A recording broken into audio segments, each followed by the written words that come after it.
నమస్తే. నా పేరు హారిక. కన్న తల్లిదండ్రులే వాళ్ళ కూతుర్ని అతి దారుణంగా కాల్చి చంపేశారు. అయితే దీన్ని వివరించడానికి మనతో పాటు సీనియర్ జర్నలిస్ట్ దాము బాలాజీ ఉన్నారు. ఆయన అడిగి తెలుసుకుందాం. సార్ నమస్తే సార్. సార్ ఈ సిచ్యువేషన్ ఎలా చూడొచ్చు? కన్న తల్లిదండ్రులు కూతుర్ని పెట్రోల్ పోసి తగలబెట్టారు. ఈ ఇష్యూని ఎలా చూడొచ్చు అంటారు మనం? ఇది ఫస్ట్ది కాదు, లాస్ట్ది కూడా కాదు. మన ఛానల్లోనే చాలాసార్లు చెప్పుకున్నాం. సరే, ఇప్పుడు ఈ స్టోరీలో ఏం జరిగిందో ముందు చెప్తాను, దాని తర్వాత మనం విశ్లేషిద్దాం. నవీన్, ఐశ్వర్య అనే ఇద్దరు 10th క్లాస్ స్కూల్ మేట్స్. వాళ్ళు స్కూల్లో ఉన్నప్పుడే ప్రేమించుకున్నారు. వీళ్ళిద్దరిది కూడా ఎక్కడంటే తంజావూరు దగ్గర. ఈ అబ్బాయిదేమో పోవలూరు, ఆ అమ్మాయిదేమో పట్టుకోటై. వీళ్ళిద్దరు కూడా తంజావూరు దగ్గర ఒక స్కూల్లో చదువుకున్నారు. ఈ అబ్బాయి దేవేంద్ర కుల వెల్లలారనే ఒక కులం, ఇది ఎస్సీ అనమాట తమిళనాడులో. సో ఈ అమ్మాయిదేమో కల్లార్ అనే ఒక కులం. కల్లార్ అనేది ఇక్కడ ఒక కాపు లాంటి కులం అనమాట. అంటే కొద్దిగా బీసీనే కానీ కొంత బలమైన కులం అది. దేవర్ కులంలో పాపులర్ ఉంటుంది. దేవర్ మగని కమల్ హాసన్ సినిమా కూడా తీశాడు, క్షత్రియపుత్రుడు తెలుగులో. సో దేవర్స్ అంటే కొద్దిగా బలమైన కులం అది. దాంట్లో సబ్ కాస్ట్ అనమాట ఈ కల్లార్ అనే ఫ్యామిలీ. సో బీసీ కిందకే కానీ కొంచెం బలమైన కులం. దీంట్లో ఈ అమ్మాయిది వచ్చి ఆ కులం. ఇద్దరికి కూడా 19 years, సేమ్ ఏజ్. సో వీళ్ళిద్దరు ప్రేమించుకున్నారు 10th లోపలే. దాని తర్వాత ఈ అబ్బాయి మెకానికల్ ఇంజనీరింగ్ చదివి కోయంబత్తూరు దగ్గర తిరుపూర్ అని ఉంటుంది, అక్కడ ఎక్కువ టెక్స్టైల్స్ వెరీ ఫేమస్ అనమాట. ఆ ఏరియా మొత్తం టెక్స్టైల్స్తో నిండిపోయి ఉంటుంది. ఈ అబ్బాయికి అక్కడ జాబ్ వచ్చింది, టెక్స్టైల్ ఇంజనీర్గా జాబ్ వచ్చింది. దాంతో ఈ అమ్మాయిని కూడా అక్కడ పిలుచుకోవడం కోసం, ఆ అమ్మాయి పెద్దగా చదువుకోలేదు, ఇంటర్మీడియట్ ఏదో పాస్ అయింది. ఆ అమ్మాయికి కూడా ఇక్కడ ఒక పవర్ లూమ్స్ కూడా ఉంటాయి, అక్కడ పవర్ లూమ్లో ఒక జాబ్ ఇప్పించాడు ఇతనే. సో ఆ అమ్మాయి వచ్చింది. వచ్చిన తర్వాత ఇద్దరు కలిసి ఒక ఇల్లు తీసుకొని సహజీవనం మొదలుపెట్టారు. గత 1.5 year నుంచి, అంటే 20 monthsగా వాళ్ళు సహజీవనం చేస్తున్నారు. అయితే ఇంక పెళ్లి చేసుకొని స్థిరపడదాము, అయితే మనం ఇళ్లల్లో చెప్తే మనకి ఇంటర్ కాస్ట్ కాబట్టి పెళ్లి చేయరు అని చెప్పి వాళ్ళు ఏం చేశారంటే ఇళ్లల్లో చెప్పకుండా 31st కోయంబత్తూరు దగ్గర అవరపాలయం అనే ఒక ఊర్లో టెంపుల్ ఫేమస్ అనమాట. ఈ తిరుపూర్ కూడా అక్కడికి దగ్గరలోనే ఉంటుంది. సో అక్కడ వచ్చి పెళ్లి చేసుకున్నారు గుళ్ళో. అయితే ఈ విషయం మరి వాళ్ళకి ఎవరు చెప్పారో తెలీదు. ఆ తల్లిదండ్రులకు తెలిసి వాళ్ళు ఏం చేశారంటే అక్కడ ఒక పోలీస్ స్టేషన్లో, పల్లాడం అనే పోలీస్ స్టేషన్లో కేసు పెట్టారు, నా కూతురు మిస్సింగ్ అని. వాళ్ళ నాన్న పెరుమాలు, అమ్మ రోజా వాళ్ళు కలిసి ఒక కేసు పెట్టారు. దాంతో పోలీసులు ఏం చేశారంటే డైరెక్ట్గా వీళ్ళ అడ్రస్ కొనుక్కొని వీళ్ళ ఇంటికి వచ్చి ఆ అమ్మాయిని పట్టుకొని తీసుకొని వెళ్ళిపోయారు. ఈ అబ్బాయి అడిగితే కూడా ఏం సమాధానం ఇవ్వలేదు. దాంతో ఈ అబ్బాయి కూడా ఆ పల్లడం పోలీస్ స్టేషన్కి వెళ్ళాడు. ఈ అమ్మాయిని లోపల కూర్చోబెట్టారు. ఇతను బయటే, లోపలికి అలౌ చేయలేదు ఈ అబ్బాయిని. ఈ అబ్బాయి బయటే ఉంటున్నాడు. ఈ లోపల వాళ్ళ అమ్మ, నాన్న, తిరుమాలు, రోజా, ఇంకొంతమంది ఒక 20-30 మంది వచ్చి వెహికల్స్ అంతా తీసుకొచ్చి లోపలికి వెళ్ళి వితిన్ 10 minutesలో అమ్మాయిని తీసుకెళ్ళిపోయారు. వీడెళ్ళి ఏంటిది అన్యాయంగా తీసుకెళ్ళారు, అమ్మాయి మేజరు, నేను మేజర్ని, మేమిద్దరం లవ్ చేసుకున్నాము, సో మా ఇద్దరి పెళ్లి చేసుకున్నాం, మా ఇద్దరి పెళ్ళిని కాదనే హక్కు ఇంకా వేరే వాళ్ళకి ఉండదు కదా, తల్లిదండ్రులు అయినా కూడా. నీ అబ్బాయి ఏదో గట్టిగా మాట్లాడితే వాళ్ళు సిఐ, ఆ అమ్మాయే వాలంటీర్గా వెళ్ళింది, మేమేమి బలవంతంగా పంపించలేదు, పైగా నీతో మాట్లాడిస్తామంటే కూడా నేను మాట్లాడినాను కూడా అనింది అని ఈ అబ్బాయికి చెప్పారు. ఈ అబ్బాయి కన్ఫ్యూజ్ అయ్యాడు, ఎందుకలా అంటుంది అనేది అబ్బాయికి అర్థం కాలేదు. ఎందుకంటే 20 ఏళ్ళుగా కాపురం చేస్తున్నాడు, చిన్నప్పటి నుంచి తెలుసు అమ్మాయి. సరే కన్ఫ్యూజ్ అయ్యి ఏం చేయాలో తెలియక అబ్బాయి వాళ్ళ ఊరు వెళ్ళిపోయాడు. సో వీళ్ళు ఏం చేశారంటే ఊరు వెళ్ళిపోయిన ఒక 3 రోజుల తర్వాత, ఇదంతా కూడా జనవరి 3వ తేదీన జరిగింది. జనవరి 7వ తేదీన ఈ అబ్బాయికి ఒక వార్త వచ్చింది. ఆ వార్త ఏంటంటే ఆ అమ్మాయి ఆత్మహత్య చేసుకొని చనిపోయింది అని. సో అబ్బాయి షాక్ అయ్యాడు, ఇదేంటి ఆత్మహత్య ఎందుకు చేసుకుంటుంది ఆ అమ్మాయి, ఏదో జరిగింది అని చెప్పి ఆ అబ్బాయి ఏం చేశాడంటే తన దళిత సంఘాలు వాళ్ళ ద్వారా డిఐజీ స్థాయికి కంప్లైంట్ చేశాడు. ఇది ఖచ్చితంగా ఏదో జరిగింది, వాళ్ళే చంపేసి ఉంటారు అనే డౌట్తో చేశాడు. సో డిఐజీ దీని మీద ఎంక్వైరీ స్టార్ట్ చేశారు.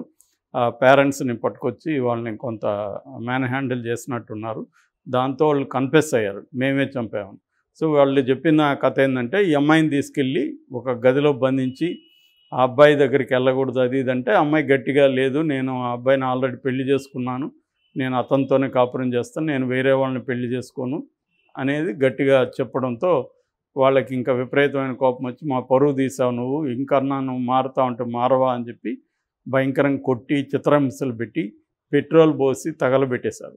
తగలబెట్టేసినాక ఊర్లో కానీ అందరికీ ఏం చెప్పారంటే ఆ అమ్మాయి ఆత్మహత్య చేసుకుంది, ఆ అబ్బాయి దగ్గరికి మేము పంపించమనేసరికి ఆత్మహత్య చేసుకుంది అని ఒక కథ అల్లి అమ్మాయిని మామూలుగానే దహనం అవన్నీ చేశారు తర్వాత. సో ఇది వాళ్ళు చెప్పిన స్టోరీ. దాంతో వీళ్ళు ఫోరెన్సిక్కి ఇచ్చారు. ఫోరెన్సిక్ వాళ్ళ బోన్స్ని తీసుకెళ్ళి టెస్ట్ చేశారు. ఆ అమ్మాయి DNA అని చెప్తున్నారు, వాళ్ళు కూడా కన్ఫర్మ్ చేశారు. సో ఇప్పుడు మొత్తంగా 11 మందిని, వాళ్ళ ఇంట్లో 6 మంది, బయట వీళ్ళకి హెల్ప్ చేసిన బంధువులు అందరినీ అరెస్ట్ చేసి కోర్టుకు పెట్టారు. కోర్టు ఇప్పుడు వాళ్ళకి 15 రోజులు కస్టడీ, పోలీస్ కస్టడీకి కూడా ఇచ్చారు విచారణ జరపడానికి. ఆ పర్టికులర్ పల్లాడం PS CAని కూడా సస్పెండ్ చేశారు DIG. అంటే ఇది క్లియర్గా పోలీసుల కుమ్మక్కైన విషయం కనబడుతుంది. ఎందుకంటే లేదంటే నిజానికి మామూలుగా ఈ కేసులో పోలీసులు ఏం చేయాలంటే ఆ అమ్మాయి మేజరు, ఆ అబ్బాయి మేజర్ కాబట్టి అది పరిశీలించి మేజర్లో కాదా, మేజర్లు అయినప్పుడు మీకు సంబంధం లేదు, మీరు వెళ్ళిపోండి, వాళ్ళు ఆ అమ్మాయి మీ దగ్గరికి రావాలని ఉంటే వస్తుంది, లేకపోతే లేదని ఈ అబ్బాయి ఎదురుగా మాట్లాడాలి. ఈ అబ్బాయిని బయటపెట్టి ఆ అమ్మాయి వాళ్ళకి అప్పగించడం అనేది క్లియర్గా వాళ్ళు డబ్బులు తీసుకొని చేసిన వ్యవహారంగా కనబడుతుంది CA. సో అతను కానీ కరెక్ట్గా డీల్ చేసి ఉండుంటే ఈ చనిపోయి ఇలాగా చంపేసి ఉండేవాళ్ళు కాదు. మళ్ళీ వీళ్ళని పంపించి వీళ్ళకి సెక్యూరిటీ కూడా ఏర్పాటు చేసి ఉండొచ్చు. సో తమిళనాడులో నేను ఇప్పుడు ఈ మధ్యకాలంలోనే ఇది 3వ 4వ చెప్తున్నాను, ఎక్కువ జరుగుతున్నాయి మనకి. సో అసలు దీన్ని హానర్ కిల్లింగ్స్ అని పిలుస్తున్నారు. అలా పిలవకూడదని కూడా కొంతమంది అంటున్నారు. అంటే పరువు హత్యలు అని పిలవకూడదు, ఇందులో పరువు ఏముంది అనేది, అంటే మనమే దాన్ని కన్ఫర్మ్ చేస్తున్నట్టు. కానీ ప్రపంచవ్యాప్తంగా దీన్ని హానర్ కిల్లింగ్ అనే పిలుస్తున్నారు. ఎందుకు పిలుస్తున్నారంటే దీనికి కారణం హానర్ అని. హానర్ అంటే ఏంటి అర్థం, ఎందుకు జరుగుతున్నాయి అన్నప్పుడు ప్రపంచవ్యాప్తంగా చూస్తే మనకు ఒక సిమిలారిటీస్ కనిపిస్తుంది. అంటే middle east, Pakistan, Jordan, Egypt, తర్వాత ఇండియా, సిరియా, ఇలాంటి అంటే ముస్లిం కంట్రీసు, తర్వాత ఇండియా లాంటి కంట్రీస్లో ఎక్కువ జరుగుతున్నాయి. అంటే ఒక రకమైన కల్చరలీ ఫుల్గా మోడర్నైజ్ అవ్వని సొసైటీలో ఇంకా ప్రీ మోడర్న్ ప్రాక్టీసెస్ ఉండడం, పేట్రియార్కల్ ముఖ్యంగా. అంటే పేట్రియార్కల్లో ప్రధానమైన లక్షణం ఏంటంటే పితృస్వామ్య సమాజానికి, పితృస్వామ్య సమాజం అంటేనే అర్థమే దాంట్లోనే ఉంది ఆ పదంలో. పితృ అంటే తండ్రి లేదా మగవాడు ఫ్యామిలీ హెడ్గా ఉంటాడు క్లియర్గా. సో ఆ ఫ్యామిలీ హెడ్గా ఉన్నప్పుడు అతనికి ఆ ఫ్యామిలీలో అందరి మీద కమాండ్ ఉంటుంది. ఆ ఫ్యామిలీలో స్త్రీలు అణిగిమణిగి ఉండాలి. స్త్రీలు కుటుంబ గౌరవాన్ని కాపాడే బాధ్యత స్త్రీల మీదే ఉంటుంది. అంటే స్త్రీల సెక్సువాలిటీ అనేదాన్ని కంట్రోల్ చేస్తారు పితృస్వామ్యంలో. అదే మగవాళ్ళ సెక్సువాలిటీకి ఆ కంట్రోల్ ఉండదు. మామూలుగా ఒక మగవాడు 10 మంది స్త్రీలతో అఫైర్ పెట్టుకుంటే అతను మంచి రసికుడని, అతను అదేదో గొప్ప విషయం అన్నట్టుగా అతను కీర్తిస్తారు. అదే స్త్రీ పెట్టుకుంటే అమ్మాయి కులటని ఇంకా రకరకాల పేర్లతో అమ్మాయి ముద్ర వేస్తారు. సో ఇద్దరూ ఒకే పని చేసినా కూడా జెండర్ని బట్టి డిస్క్రిమినేషన్ క్లియర్గా ఈ సొసైటీస్లో ఉంటుందన్నమాట. సో ఇక్కడ నేను ఇందాక చెప్పిన మిడిల్ ఈస్ట్ కానీ లేకపోతే ఇండియా కానీ ఇక్కడ ఇప్పటికి కూడా పేట్రియార్కల్ సొసైటీనే ప్రధానంగా డామినేట్ చేస్తుంది. ఇక రెండవది కమ్యూనిటీ డామినేషన్ ఉంటుంది. ఎందుకంటే ఈ కుటుంబ వ్యవస్థ అనేది ఇప్పటికీ మనకి స్ట్రాంగ్గా ఉంది.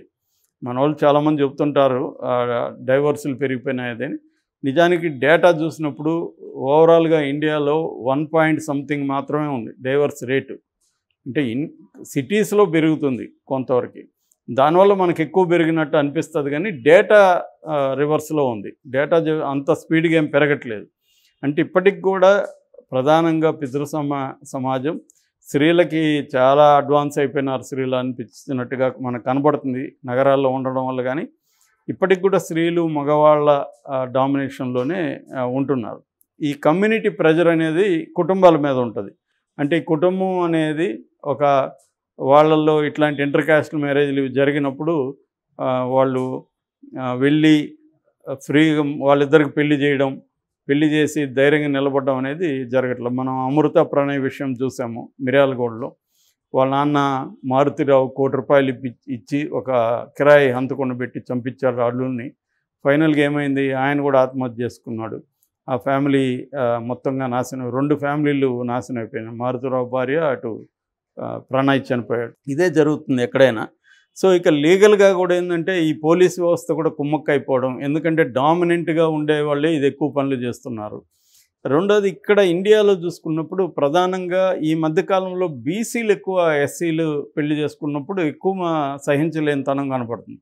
అంటే అప్పర్ కాస్ట్లో కొంతవరకు ఏమైందంటే ఎడ్యుకేషను రావడం, పల్లెల నుంచి వాళ్ళు సిటీల్లోకి వచ్చేయడం, లేదా ఇంటర్నేషనల్గా మైగ్రేషన్స్, ఇది అప్పర్ కాస్ట్ కొంత చేంజ్ కనబడుతుంది. ఇంకా BC feudal value systems BC కులాల్లో బలంగా కనబడుతుంది.